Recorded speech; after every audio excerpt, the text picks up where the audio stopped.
Hey guys, Josh Reese here, and I'm here talking about life after Andrew Bogut. Apparently, per reports, it hasn't been official yet, but per reports, and they're pretty strong reports. I think Shams reported this of Yahoo, so he's pretty damn accurate. But again, per reports, it seems that Andrew Bogut is passing on the Houston Rockets, and he's going to be taking his talents to the land. He's going to be joining the Cleveland Cavaliers sometime on the upcoming weekend. So the question is, I know it's what everyone is asking, is what are the Rockets' options after Andrew Bogut? What the hell are they going to do with that open roster spot? They put so much hope into getting Andrew Bogut that what else is there out there? Is there much out there? Hopefully, this video will go to show you that there are some other options for the Rockets, and they're not desperate. There are names out there that can be had. But the problem is, good defensive bigs, those are kind of few and far between to find. So it's going to take some digging from Daryl Morey. It took some digging for me. But I'm pretty sure his staff is a much more equipped than me at looking at potential names that can help the Rockets. But some names that I was able to find that the Rockets can sign that are available for the Rockets playoff run. I've got Chris Kaman. We all know him as a big 7-footer from the Clippers. Played for the Clippers for a long time. Charlie Villanueva, more like a soft big, but he does have some big tendencies, if that's a word that makes sense. He's a good 3-point shooter, decent 3-point shooter. Played with the Mavs last. Jason Thompson played with the Warriors last. He's playing out in the CBA right now. He's a good rebounder. Tim Duncan. Tim Duncan, anybody? I tell you one thing, it is an off the wall and crazy, insane name. But if the Rockets went to Tim Duncan and said, "Hey, you know what, Tim? I know you're a Spurs lifer, but have you ever thought about playing against the Spurs?" Who else can offer Tim Duncan that? A chance to play the Spurs. That won't happen. But it is interesting to think about. Also, another name that's out there is Kobe Bryant. That's a name that won't happen either. But I thought those were two interesting names for a chuckle out there. Kobe Bryant and Tim Duncan to the Rockets. First of all, could you imagine those two guys or one of those two guys on the Rockets? Wouldn't that be insane? Just the media attention alone would go bananas. So some other more realistic names. Anderson Varejao just played for the Cavs and the Warriors of late. Then we got Big Perk, Kendrick Perkins. I'm not really sure what the hell he's doing right now. I think he's just chilling on the couch somewhere. I didn't see that he was playing overseas or in the CBA anywhere. He just recently was playing for the Pelicans. That was his last team. Don't know what he's doing now, but that's a name that's out there. Perk. I mean, if you're looking for a guy that can give you 6 fouls and play some hard nosed, I won't say hard nosed defense, but play some hard nosed basketball. Perk wouldn't be that bad. Nazar Muhammad. I don't know if anybody remembers that guy. He's gonna be 40 years old this year, but he was just recently playing for the Oklahoma City Thunder. So as a 39-year-old, he was playing basketball. So why can't he play at 40? That would probably be a pretty bad move for the Rockets. But if you're looking for someone just to give you minutes in that spot, whatever. I mean, you can't go that bad. Drew Gooden is another name that's out there. He's playing in the CBA right now. He's having a decent season. Josh Smith is a name that's out there that is playing in the CBA, and he's having a decent year. Don't expect the Rockets to sign Josh Smith. J.J. Hickson, we all remember him. He played for the Nuggets. He's having a decent year out in the CBA.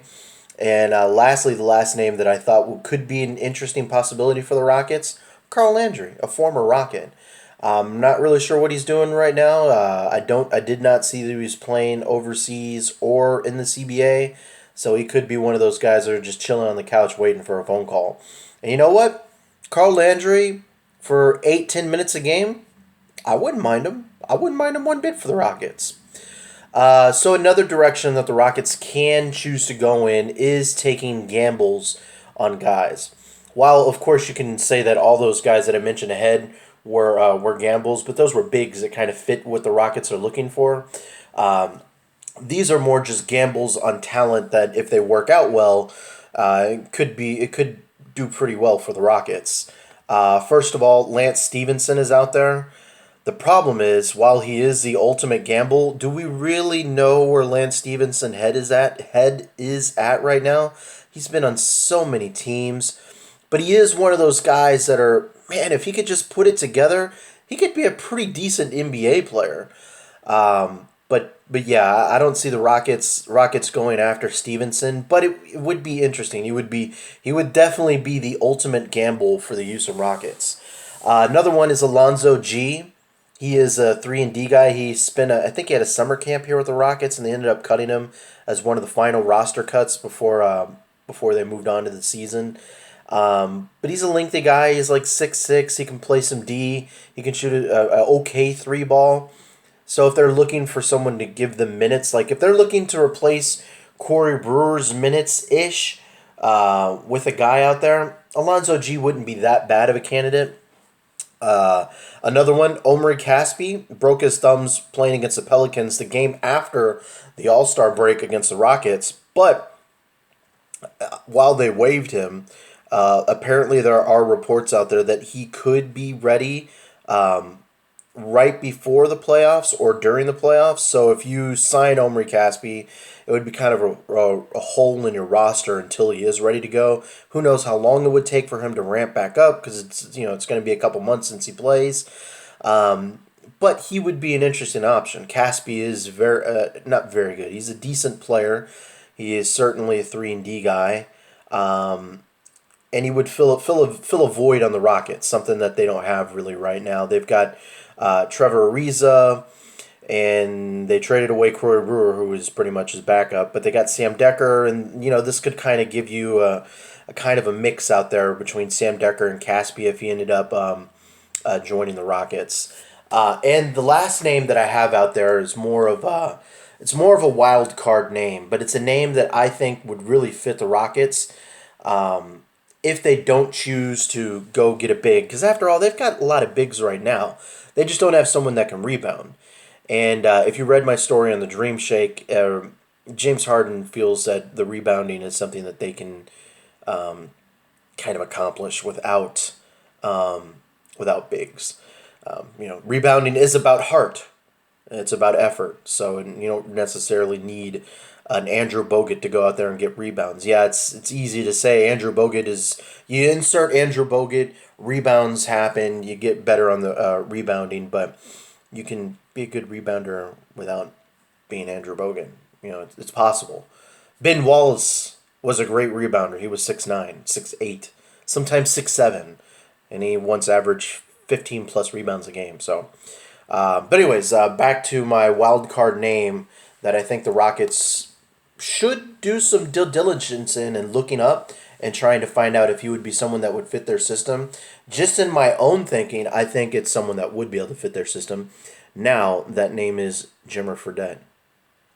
Now, hold on. I know you're thinking out there, what? You're insane. Jimmer Fredette wouldn't fit the Rockets system. I say, wait there 1 second, my friend. Jimmer Fredette is having an amazing year out in the CBA. And did anybody remember what he did against the Rockets in the preseason? I know it was the preseason, and you're playing a bunch of scrubs out there, but Jimmer Fredette was amazing and on fire in that game. I think he was playing with the Shanghai Sharks. It was the Shanghai Sharks that were in here, and Jimmer Fredette was going off against the Rockets. I want to say he had 40 points, 40-plus points. Right now he has 37 points a game for his CBA team, and he's shooting 40% from three. I know, it's insane. But the Rockets do have some... They do have some experience with guys from the CBA. After all, Michael Beasley last year won the CBA. He ended up signing with the Rockets and was probably their second best player overall last year. And so they struck gold with Michael Beasley in the CBA. So it's not possible. It's not possible. It's not impossible to think that they can't have the same luck with Jimmer Fredette. Now, I don't know if you remember, but apparently Daryl Morey was quoted after the trade for Lou Williams. Was he said that he is hoping to beat the Golden State Warriors in a rain of three pointers. Now, signing Jimmer Fredette would definitely help the Rockets with that rain of three pointers. He's definitely a three pointer guy. I can't think of very many guys out there that I listed that would be a better fit offensively, at least for the Rockets. He's a guy that's just going to catch and shoot. Just have him stand down in the wing and shoot three pointers all game long. But defensively, Jimmer Fredette's just not the same guy that Omri Caspier and Alonzo G or even Lance Stevenson to that kind of to that aspect would be. But offensively, I can't think of someone that would fit their system more than Fredette.